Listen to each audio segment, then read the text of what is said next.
दिशा सब धर्म के प्रति है, आगे सभी धर्मों को साथ लेकर चलना चाहते हैं। तो क्यों जब मस्जिद पर किसी मंदिर का दावा किया जाता है और मामला कोर्ट में जाता है तो ये कहते हैं एक समुदाय विशेष को टारगेट किया जा रहा है, लेकिन वक्फ बोर्ड किसी भी जमीन पर हाथ रख देता है और कहता है ये जमीन हमारी है, तब कोई कुछ क्यों नहीं बोलता है? चाहे वो हिंदू की जमीन हो, मुसलमान की जमीन हो, क्रिश्चियन की जमीन हो, किसी की भी जमीन हो, उस पर हाथ रख देते हैं। एक व्यक्ति एक तबका है जो कानून के सहारे चल रहा है, एक है जाते हैं उंगली रखते हैं, कहते हैं ये जमीन हमारी है, मनमानी चल रही है, माफियागिरी चल रही है अपनी। नामिका, आपके दर्शकों की जानकारी के लिए बता दूं कि वक्फ की जमीन का मतलब वो लोग जो इस्लाम के लिए वो जमीन, वो इस्लाम की जमीन है मूलतः। और देखिए, कांग्रेस पार्टी ने 1954 में ये कानून लाया। मैं मानता हूं ये देश हिंदुओं का देश है, मुसलमानों के लिए एक देश मिल चुका था। इसके बावजूद बटे हुए तोड़े हुए भारत में नेहरू ने मुसलमानों के वोट को गोलबंद करने के लिए वक्फ एक्ट का नाम दिया। वो भारत के आंशिक इस्लामीकरण का रास्ता तैयार करता है। जो आज आप देख रहे हैं, उस समय जो वक्फ की संपत्ति थी और आज जो इस्लाम की संपत्ति है, उसमें जमीन आसमान का अंतर आ गया है। कि कल जाकर के जंगलों में भी मजार बना देंगे, दरगाह बना देंगे और कहेंगे कि ये वक्फ की संपत्ति है। तो आप सिविल सूट में नहीं जा सकते डायरेक्टली, आपको ट्रिब्यूनल में जाने पड़ेगा। और ट्रिब्यूनल में कौन होते हैं? कठमुल्ले होते हैं, मुल्ले होते हैं, उन्हीं के पास। नहीं, चंद्रमोहन शर्मा कह रहे हैं कि 10 साल से तो भारतीय जनता पार्टी की सरकार थी ना, 10 साल से तो भारतीय जनता पार्टी की सरकार थी। अगर वक्फ की संपत्ति बढ़ रही है तो तभी कदम उठाने चाहिए थे। आ रही हूँ। अनामिका, आपको जानकारी शायद होनी चाहिए और आपको जानकारी होनी चाहिए कि ये स्टेट एक्ट से ये होता है। सेंट्रल वक्फ बोर्ड अलग होता है, स्टेट बोर्ड अलग होता है। तो वहां पर ये कब्जे किए गए हैं।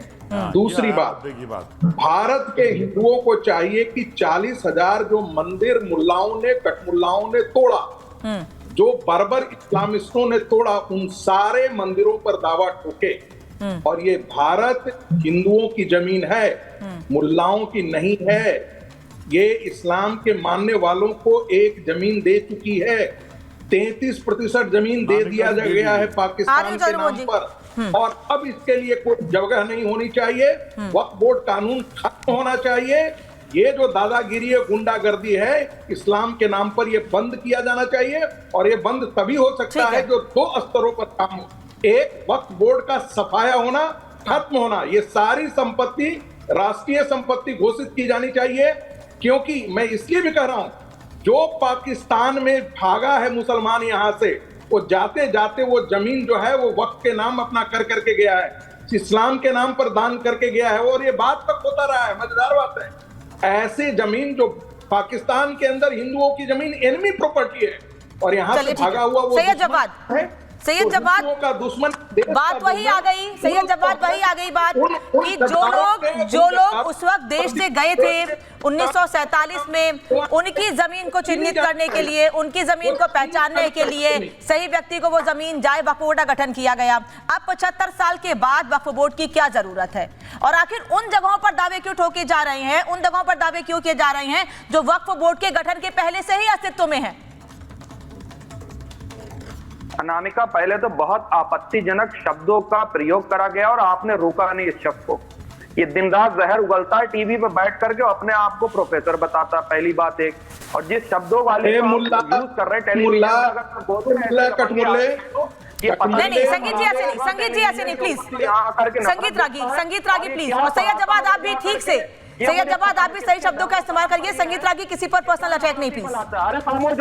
सैयद जवाद, इसने क्या बोला? आपने रोका इसको, आपने रोका इस दंगल को। तो मैं उनको रोक रही हूँ तो आप भी वैसे शब्द बोलेंगे क्या? मैं आपसे कह रही हूँ सही शब्दों का इस्तेमाल करिए, उनको भी बोल रही हूँ सही शब्दों का इस्तेमाल करिए, किसी पे पर्सनल अटैक नहीं। आपने नहीं बोला, फिर मैं इसी चीज को बोलता हूँ कि आपने नहीं बोला, इनको नहीं रोका। क्या लोग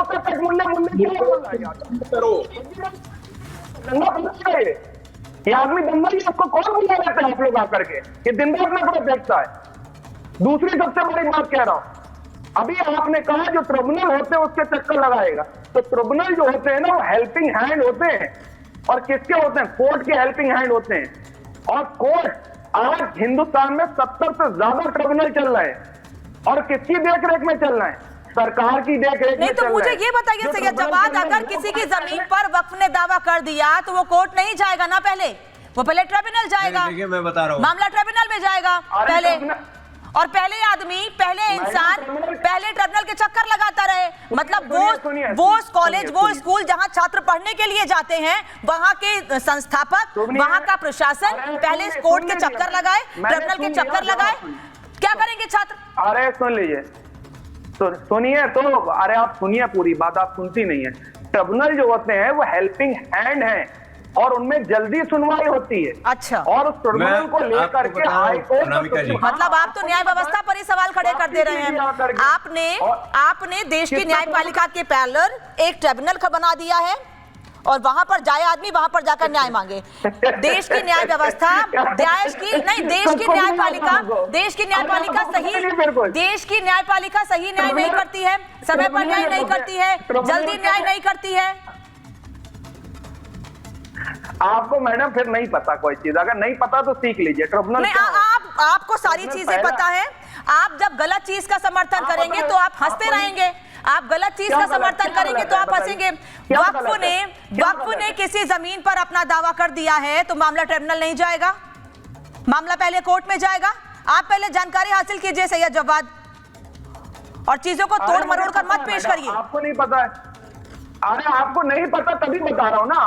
आपने रिसर्च फिर पूरी मुकम्मल नहीं करी होगी, चूक हो गई होगी, जैसे बहुत सी जगह होती है। जैसे मैंने गलत रिसर्च की है समीर जी। पुलिस को समीर चौगांकर, रुक जाइए। समीर चौगांकर आप ठीक कर दीजिए, मुझे बता दीजिए कि अगर कहीं किसी जमीन पर वक्फ ने दावा कर दिया तो मामला पहले ट्रिब्यूनल जाएगा कि पहले कोर्ट जाएगा? अरे ट्रिब्यूनल भी कोर्ट में होते हैं तो रुक जाइए ना सर। लिखा हुआ है कि ट्रिब्यूनल में जाएगा, कोर्ट में वो जा नहीं सकता। और यही कारण है कि 8.5 लाख एकड़ जमीन ऐसे इकट्ठी कर लिए, आदमी मर जाता है, प्रूव नहीं कर पाता और जमीन वो वक्फ की हो जाती है, और इसीलिए ये परेशान होकर। नहीं, वो ये कह रहे हैं कि ट्रिब्यूनल कोर्ट का ही हिस्सा है, वो ये कह रहे हैं ट्रिब्यूनल कोर्ट का ही हिस्सा है, कोर्ट का हेल्पिंग हैंड है ट्रिब्यूनल। बिल्कुल नहीं है, बिल्कुल नहीं है, बिल्कुल नहीं है। ट्रिब्यूनल कोर्ट का कोई हिस्सा नहीं है। ट्रिब्यूनल पूरा इन्हीं के द्वारा मैनेज किया हुआ है। ट्रिब्यूनल के अंदर कोर्ट की कोई भूमिका नहीं है। आप कोर्ट जा नहीं सकते, ट्रिब्यूनल में आप जाओगे वो जमीन वक्फ के पास चली जाएगी। यह कांग्रेस इतना ज्यादा व्यवस्थित करके गई थी कि जिस जमीन पर अगर वक्फ हाथ रख देगा वह जमीन वक्फ की होना है, न उसके अंदर कोई कोर्ट कुछ कर सकता है, न कोई कुछ कर सकता है, वो जमीन कब्जा उनके हो जाएगी। यह प्रधानमंत्री मोदी, नरेंद्र मोदी ने इसी व्यवस्था को खत्म करने के लिए जो उसके अंदर संशोधन लेके आ रहे हैं, मुझे लग रहा है इसमें कोई डर नहीं होना चाहिए। अगर आपकी नीयत गलत नहीं है, आपकी नीयत साफ है, तो आप जांच हो जान दीजिए, चेंजेस हो जान दीजिए। जो जमीन सरकार की होगी सरकार ले लेगी, जो अधिकृत रूप से आपकी जमीन होगी जिसके प्रॉपर पेपर होंगे वो जमीन आपको मिल जाएगी। लेकिन यह कह देना कि 8.5 लाख एकड़ जो जमीन हमारे पास है वो पूरी हमारे पास रहेगी। इसके अलावा 70,000 एकड़ जमीन पे हमने जो कब्जा किया है वह जमीन भी हमारी है। यह बताता है कि किस तरीके से संगठित भूमाफिया इस ट्रस्ट के अंदर काम कर रहे हैं। और एक गिरोह है जो ओवैसी जैसे लोग इसको कंट्रोल करते हैं, और उस पूरी जमीन का जो कमर्शियल इस्तेमाल से कौन फायदा उठा रहा है।